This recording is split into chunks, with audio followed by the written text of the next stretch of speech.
حضرت امام اعظم کا ایک دہریہ سے مناظرہ۔ پیارے بچوں، آج ہم آپ کے لیے ایک بہترین حکایت لے کے آئے ہیں، وجود باری تعالیٰ اور توحید۔ اور حضرت امام اعظم ابو حنیفہ رضی اللہ تعالیٰ عنہ سے کسی نے مناظرہ کیا، اس نے چیلنج کیا کہ میں توحید کو نہیں مانتا۔ تو جب یہ بات عیاں ہوئی تو حضرت امام اعظم نے اس کا مناظرے کو قبول فرمایا۔ تو جب مناظرہ ہوا تو اپنے پرائے دوست دشمن سارے اکٹھے ہو گئے کہ امام صاحب سے مناظرہ ہے۔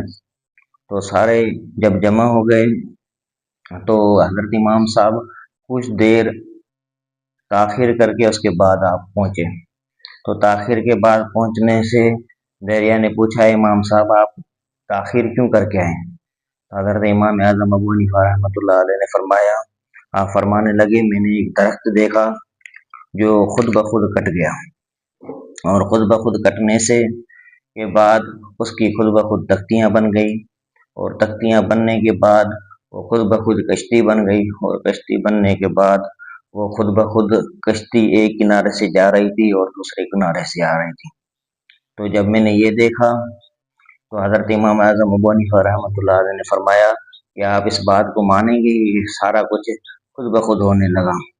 تو دہریہ کہا لگانے لگا اور ہنسنے لگا، اور ہنس کر کہنے لگا، امام صاحب اتنا بڑا جھوٹ کیسے مان سکتے ہیں ہم کہ خود بخود لکڑیاں جمع ہوں، خود بخود وہ لکڑیاں کے تختے بنے، اس کے بعد خود بخود کشتی بنے۔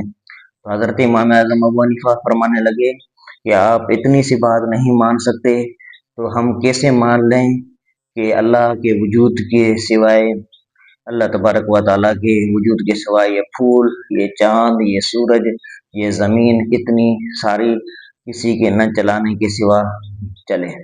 تو آپ فرمانے لگے کہ آپ ایک کشتی کا بات نہیں مان سکتے تو ہم کیسے مان لیں کہ یہ سارا کچھ نظام جو اللہ تبارک و تعالیٰ نے پیدا فرمایا یہ کیسے چل سکتا ہے؟ تو میرے عزیز، جب امام صاحب نے یہ فرمایا تو وہ دہریہ لاجواب ہو گیا، اور لاجواب ہو کر اپنے گندے عقیدے سے توبہ طائب ہوا، اور اس کے بعد اس نے حضرت امام صاحب کے ہاتھ پر اسلام قبول کیا۔ تو میرے عزیز، اس سبق سے یہی ہمیں معلوم ہوا کہ اس کائنات کا یقیناً ایک خالق ہے جس کا نام اللہ ہے، اور وجود باری کا انکار عقل کے خلاف ہے، یعنی عقل یہ بات تسلیم نہیں کر سکتا کہ ہم اللہ تبارک و تعالیٰ کے وجود کا انکار کریں۔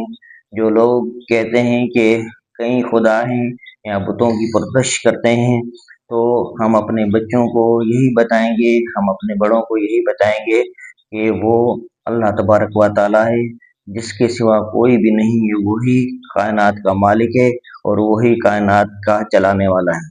تو آج کے سبق سے یہی معلوم ہوا کہ اللہ ایک ہے، اور اللہ تبارک و تعالیٰ کے وجود کا انکار عقل کے خلاف ہے۔ آخر میں التجا یہی ہے، ہمارے اس چینل کو سبسکرائب کریں اور لائک کریں اور شیئر کریں۔ انشاءاللہ تبارک و تعالیٰ ہم آپ کے لیے ایسی حکایات بھری اچھی ویڈیو ہم آپ کے لیے لاتے رہیں گے۔